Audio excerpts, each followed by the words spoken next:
सभी का हमारे YouTube चैनल पर हार्दिक स्वागत है। इससे पहले आपने सुना था कार्तिक मास महात्म्य का 14वां अध्याय और आज आप रसपान करेंगे अध्याय 15 का। मैं आपको हर दिन कार्तिक मास महात्म्य के साथ साथ कान्हा जी की बहुत सुंदर सुंदर कहानियां भी सुनाती हूँ। तो ऐसे में आपको एक सहयोग जरूर करना है कि इन कहानियों को, इन कथाओं को सुनने के बाद तुरंत ही वीडियो को लाइक जरूर कर देना है। अब तक जिन लोगों ने भी एक बार भी हमारे चैनल पर इन कथाओं को सुनने के बाद लाइक नहीं किया है तो प्लीज आप लाइक जरूर कीजिएगा। आप सभी को दीपावली पर्व की हार्दिक शुभकामनाएं। माँ लक्ष्मी जी की कृपा सदा आप और आपके परिवार जनों पर बनी रहे।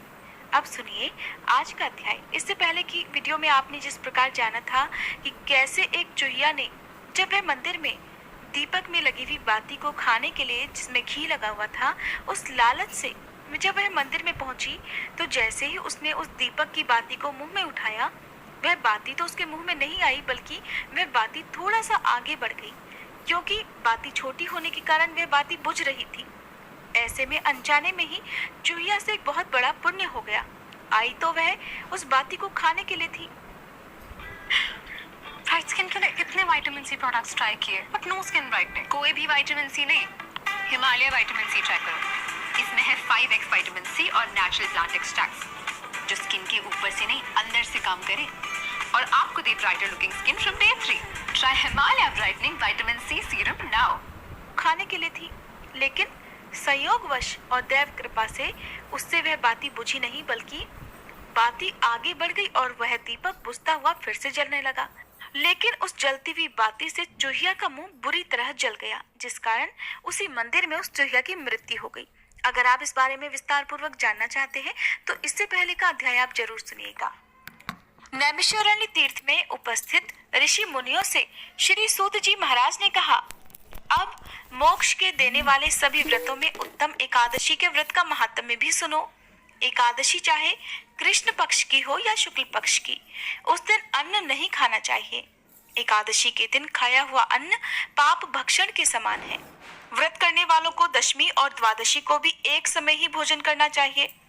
नारद जी द्वारा महाराज पृथु को सुनाई हुई कथा सुनाते हुए श्री सूत जी महाराज कहने लगे, हे ऋषियों, गंगा के समान तीर्थ नहीं, माता के समान गुरु नहीं, विष्णु के समान देव नहीं, अन्न न खाने के समान तप नहीं और शांति के समान संसार में कोई सुख नहीं। सत्य के समान ज्योति नहीं, कार्तिक के समान कोई मास नहीं, ज्ञान के समान कोई लाभ नहीं और एकादशी के समान कोई व्रत नहीं। व्रत करने वाला प्रातःकाल उठकर भगवान का पूजन करे, पुराणों की कथा सुने और रात्रि को जागरण करे। अब आप एक प्राचीन कथा ध्यान पूर्वक सुनो। नर्मदा नदी के तट पर गालब ऋषि का शांत, शोभायुक्त और मनोरम आश्रम था। उनका पुत्र भद्रशील भगवान विष्णु का परम भक्त था। भद्रशील अपने साथियों के साथ भगवान की मूर्ति बनाकर पूजन किया करता और साथ ही उन्हें उपदेश दिया करता कि वे भी भगवान का पूजन करें और एकादशी का उपवास रखा करें। उसके उपदेश को सुनकर अन्य बालक भी ऐसा ही किया करते थे।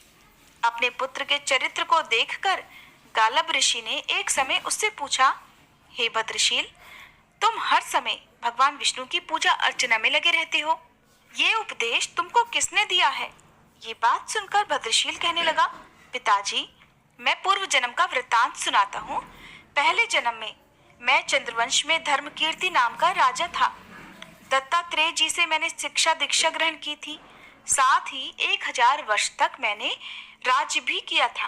अपने उस जन्म में मैंने धर्म और पुण्य के अनेक कार्य किए, परंतु बाद में बुरी संगति में फंसकर मैंने वेद मार्ग छोड़ दिया और पाखंड के रास्ते पर चल पड़ा। मेरे दुराचारों को देखकर प्रजा भी पाप कर्म करने लगी, क्योंकि जैसा राजा करता है वैसी उसकी प्रजा भी उसका आचरण करती है। इस तरह धर्मशास्त्रों के कहे अनुसार प्रजा के पाप का छठा भाग भी मुझको मिलने लगा। एक दिन शिकार खेलने के लिए मैं वन को गया। दिन भर भूखा प्यासा रहा, खाने पीने को कुछ भी नहीं मिला। जंगल में भटक जाने के कारण शाम को मैं घूमता फिरता नर्मदा नदी के किनारे जा पहुंचा।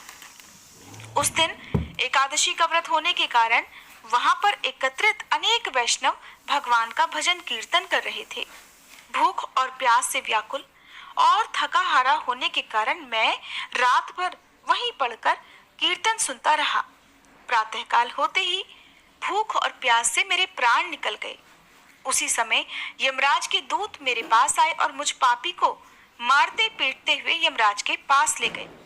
वहां पर यमराज ने चित्रगुप्त जी से मेरे पाप और पुण्य का लेखा जोखा पूछा।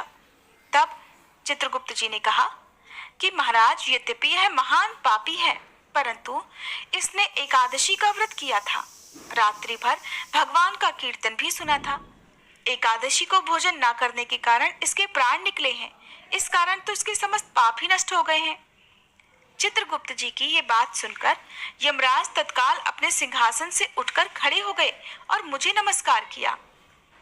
फिर मुझसे बोले, मुझसे बड़ी भारी भूल हुई है, आप मुझे क्षमा कर दीजिए। फिर यमराज ने अपने दूतों को धिक्कारते हुए कहा, जो व्यक्ति भगवान के नाम का स्मरण करता है अथवा सुनता है, उसको हमारे पास कभी मत लाना। जिसने अनजाने में भी एकादशी का व्रत किया हो, उसके समस्त पाप नष्ट हो जाते हैं और फिर उसे हमारे पास आने की आवश्यकता भी नहीं पड़ती। इसके बाद यमराज जी ने मेरा पूजन किया और फिर हजारों वर्ष इंद्रलोक और विष्णुलोक में रहने के बाद अब मैंने आपके यहाँ पर जन्म लिया है। एकादशी के व्रत की महिमा तो अपार है ही। जो इस कथा को सुनता अथवा सुनाता है, उसके भी समस्त पाप नष्ट हो जाते हैं।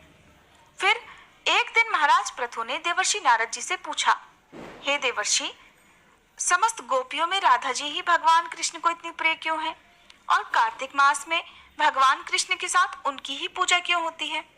तब देवर्षि नारद कहने लगे, नारायण नारायण, हे राजन, पहले मनवंतर में पांचाल देश में प्राचीन विही नामक एक राजा था।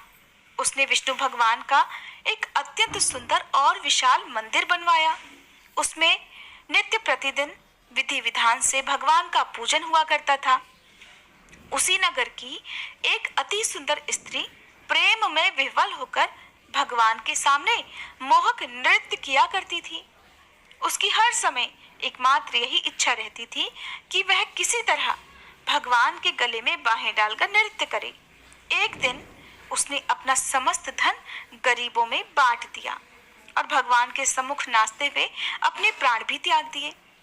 स्वर्ग में वह स्त्री चंद्रकीर्ति नामक अत्यंत सुंदर देवांगना बन गई।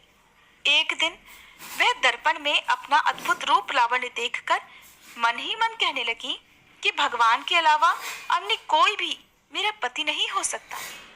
ऐसा विचार करके वह भगवान की छवि को मन में धारण कर फिर से नृत्य करने लगी। कुछ समय के बाद दैत्यों के आतंक से दुखी होकर समस्त देवता श्री ब्रह्मा जी की शरण में गए। तब श्री ब्रह्मा जी ने भगवान विष्णु के कृष्ण अवतार लेने का संपूर्ण वृतांत देवताओं को सुनाया।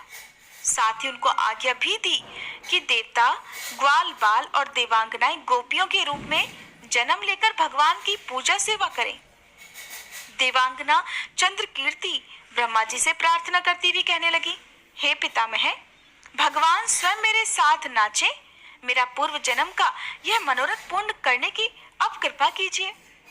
तब ब्रह्मा जी ने चंद्रकीर्ति को वरदान देते हुए कहा कि तुम नंदग्राम में वृषभान गोप के यहाँ राधा नाम से जन्म लेकर समस्त ब्रज गोपिकाओं से अधिक भगवान को प्रिय होगी।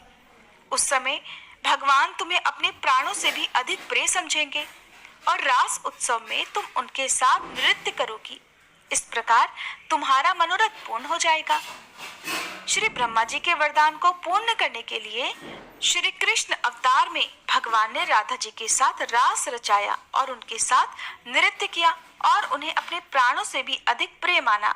प्रेम से बोलिए राधा रानी की जय, कृष्ण कन्हैया की जय। ये था आज का अध्याय।